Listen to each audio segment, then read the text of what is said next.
लगातार मीडिया में खबर चल रही है कि इलेक्शन कमीशन ने आम आदमी पार्टी के 20 एमएलएज को डिस्क्वालीफाई करने की ओपिनियन दी है ऑफिस ऑफ प्रॉफिट के मामले में। तो मुझे आश्चर्य हो रहा है कि बिना सुने, बिना सबूतों को देखे, बिना गवाहों को देखे ऐसी ओपिनियन कैसे दे सकता है चुनाव आयोग। अभी तो कोर पे सुनवाई नहीं हुई, ना कोई एमएलएस की तरफ से सबूत पेश किए गए, ना एमएलएस से कोई गवाह मांगे गए। एमएलएस के पास तो बहुत कुछ है बताने के लिए, उनके पास इतने सबूत हैं जो ये सिद्ध करेंगे कि साहब देखो कोई प्रॉफिट नहीं था। उनके पास बहुत सारे फैक्ट्स हैं, बहुत सारे गवाह हैं इस चीज़ को लेके कि कहीं कोई प्रॉफिट नहीं था, कहीं कोई ऑफिस ऑफ प्रॉफिट नहीं हुआ। लेकिन बिना सुनवाई किए हुए इस तरह की ओपिनियन दी, ये ओपिनियन पूरी तरह से असंवैधानिक है, गलत है एकदम, और अलोकतांत्रिक है। इस अलोकतांत्रिक ओपिनियन अगर दी गई है इस तरह की, तो इसके खिलाफ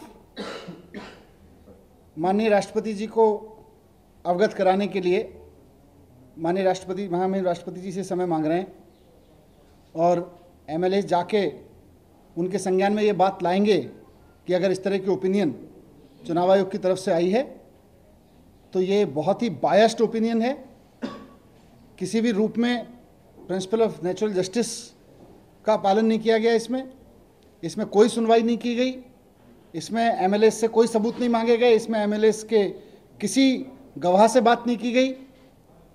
और इस तरह की असंवैधानिक ओपिनियन अगर दी गई है तो हम माननीय राष्ट्रपति जी से अपील करेंगे कि इसे वापस चुनाव आयोग को भेजें और उन्हें कहें कि सारे जो एमएलए के पास सबूत हैं, एमएलए की सुनवाई करें, एमएलए के सबूत देखें, एमएलए के गवाहों से मिलें, उसके बाद कोई ओपिनियन दें। एक मिनट, एमएलए जा रहे हैं, एमएलए समय मांग रहे हैं। और जो बात की जा रही है, कल से मैं देख रहा हूँ कई चैनल भी हेडलाइन चला रहे हैं, लाभ की हानि, लाभ की हानि। किस चीज़ का लाभ लिया था भाई एमएलएज ने? ये सारे के सारे एमएलएज, मैं चुनौती देके कहता हूँ, 1 रुपया नहीं लिया किसी एमएलए ने, 1 रुपये का फायदा नहीं लिया किसी एमएलए ने। एक गाड़ी नहीं ली, कोई घोड़ा नहीं लिया, एक बंगला नहीं लिया, कोई दफ्तर नहीं लिया किसी एमएलए ने। किस चीज़ का लाभ लिया और इनको लगाया किस लिए था? सरकार मोहल्ला क्लिनिक बना रही थी, सरकार गवर्नमेंट स्कूल को ठीक कर रही थी, स्किल सेंटर बना रही थी, सरकार व्यापारियों के लिए वैट में मदद कर रही थी, वैट फ्रेंडली, व्यापारी फ्रेंडली वैट सिस्टम लागू कर रही थी, सरकार टूरिज्म पे काम कर रही थी, सरकार अनऑथराइज कॉलोनियों पे डेवलपमेंट का काम कर रही थी। वहां से जाके अपने पैसे से घूमते थे, इनको तो कोई गाड़ी भी नहीं दी गई, अपना पैसा खर्च कर करके जाते थे ये एमएलएज। इनको जो काम दिया गया सरकार की मदद करने के लिए, सरकार का वो लेने के लिए, ये तो अनऑथराइज कॉलोनी पे सरकार को सिर्फ काम बता रहे थे और अपने पैसे से, अपनी गाड़ी से जाते थे। कोई कहीं दूर दूर तक कोई ना ऑफिस लिया, ना कोई ऑफिस ऑफ प्रॉफिट है, 1 रुपये का किसी को सैलरी नहीं मिली। आज 20 राज्यों में एमएलए लाखों लाखों रुपए की तनख्वाह ले रहे हैं। यहीं पे इसी सरकार में एमएलए होते थे जिनको पार्लियामेंट्री सेक्रेटरी लगाया गया था, उनके पास भी घोड़ा, गाड़ी, बंगला, उनके पास भी तनख्वाह मिलती थी उनको। यहाँ तो 1 रुपये की तनख्वाह नहीं मिली। सारे कह रहे हैं कि जी ऑफिस ऑफ प्रॉफिट हो गया। किस चीज़ का प्रॉफिट हो गया? मैं बताता हूँ ये क्या प्रॉफिट है और किसके प्रॉफिट पे चोट लग रही है। 3 साल पहले जब आम आदमी पार्टी की सरकार बनी थी, 3 साल हो गए, 3 साल पहले साल में ही आते ही सबसे पहले दिल्ली में बिजली के दाम आधे किए थे आम आदमी पार्टी की सरकार ने। और आज 3 साल हो गए दिल्ली में, 3 साल में दिल्ली में बिजली के दाम नहीं बढ़ने दिए गए। ये भारतीय जनता पार्टी की सरकार जिस राज्य में बनती है 20 दिन में दिल्ली के दाम दोगुने कर देती है। उत्तराखंड से लेकर महाराष्ट्र तक सब जगह जहां जहां बढ़े हैं आप लोगों ने खूब रिपोर्ट किया है। 3 साल से दिल्ली में बिजली के दाम नहीं बढ़ने दिए आम आदमी पार्टी की सरकार ने। पानी के रेट आधे कर रखे हैं और 309 नई कॉलोनी, जिसमें द्वारका जैसी कॉलोनी शामिल हैं, गरीब कॉलोनी शामिल हैं, सब जगह 309 कॉलोनीज में पानी पहुंचाया है। ये काम हुए पिछले उसमें। मोहल्ला क्लिनिक आप सबने देखे ही हैं, स्कूल आप सबने देखे ही हैं, फ्लाईओवर एक के बाद एक नए फ्लाईओवर का काम समय से पहले पूरा होता गया, कम पैसे में पूरा होता चला गया। ये सारे काम जो हो रहे हैं ना, इससे, और ईमानदारी से हो रहे हैं, इससे कई बेईमान लोगों की दुकानें बंद हो गई हैं। भारतीय जनता पार्टी और कांग्रेस दोनों के दोनों जिस तरह की बेईमानी की दुकान की राजनीति करते थे, सरकारों को अपनी दुकान समझ के चलाते थे, उसकी दुकान बंद हो गई है। इसलिए ये बौखलाए हुए हैं, इसलिए घबराए हुए हैं। और इन्होंने अभी थोड़ी किया है, कोई पहला हमला थोड़ी है आम आदमी पार्टी की सरकार पे। इन्होंने हमारे तमाम एमएलए के खिलाफ में फर्जी एफआईआर कराई, इन्हें कोर्ट से डांट तक पड़ी कई मामलों में। तो उनके ऊपर झूठे मुकदमे दाखिल कराए हमारे एमएलए के ऊपर। इन्हें लगा कि सारे एमएलए को इसी तरह से तोड़ देंगे, आम आदमी पार्टी को खत्म कर देंगे, कमजोर कर देंगे।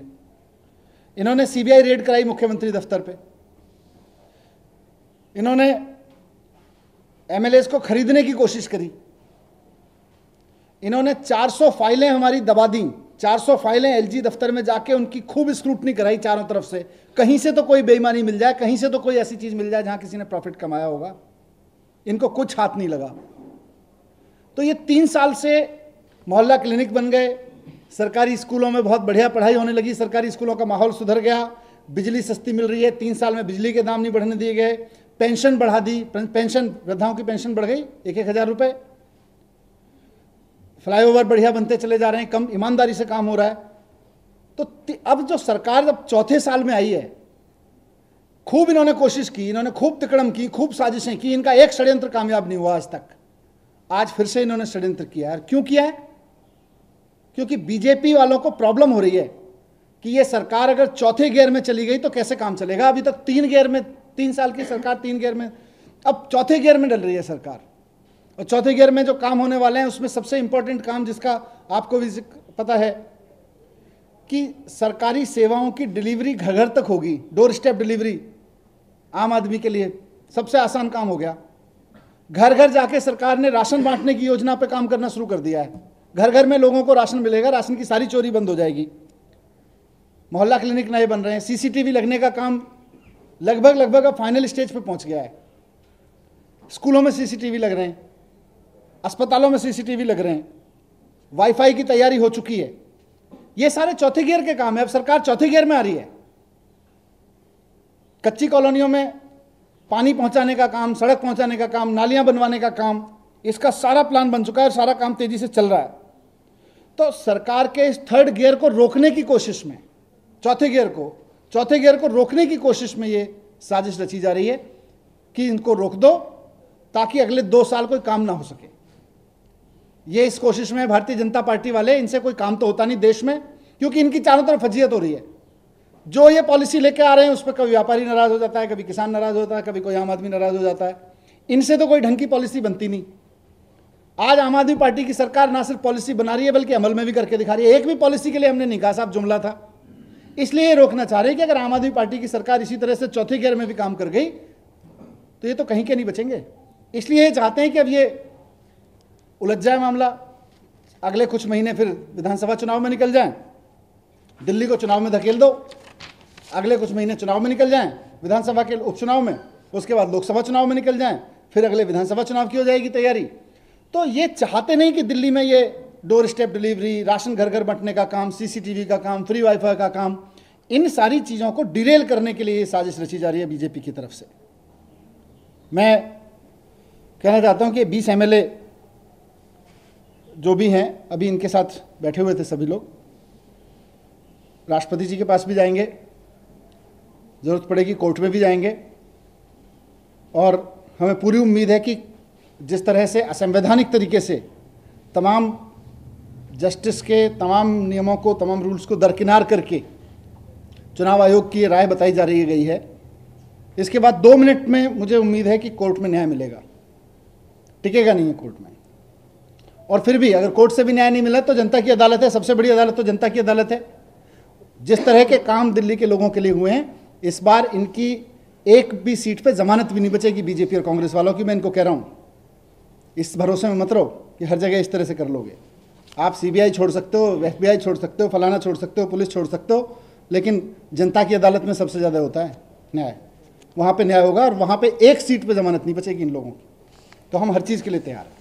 एक सवाल ये है कि जो लोग चुनाव आयोग गए, जो वकील दूसरी विरोधी तरफ से, उनका ये कहना है कि चीफ सेक्रेटरी की तरफ से जवाब दिया गया है, इन तमाम बातों का जिक्र था, तो उसको लेकर नहीं, कौन चुनाव आयोग गया, क्या गया, कैसे गया, मैं तो यही तो कह रहा हूँ कि कहाँ सुनवाई हुई। एक पैसे का प्रॉफिट नहीं लिया, हमारे एमएलए भी बता रहे हैं, हमारे एमएलए के पास सबूत हैं कि जी आप बताओ, गाड़ी ली हो, घोड़ा लिया हो, दफ्तर लिया हो, एक पैसा कहीं से लिया हो, एक पैसे की कोई तनख्वाह ली हो। 20 राज्यों में कांग्रेस ने भी और भारतीय जनता पार्टी ने भी ये लगा रखे हैं पार्लियामेंट्री सेक्रेटरी, तनख्वाह तक ले रहे हैं, वहाँ पे लाखों लाखों रुपए की तनख्वाह ले रहे हैं, गाड़ी ले रहे हैं, दफ्तर ले रहे हैं। यहाँ तो किसी ने 1 रुपया भी नहीं लिया। किस चीज़ का ऑफिस ऑफ प्रॉफिट? आप चुनाव आयोग इसकी बात की सुनवाई तो करेगा, इसके बाद ही कोई ओपिनियन जनरेट करेगा।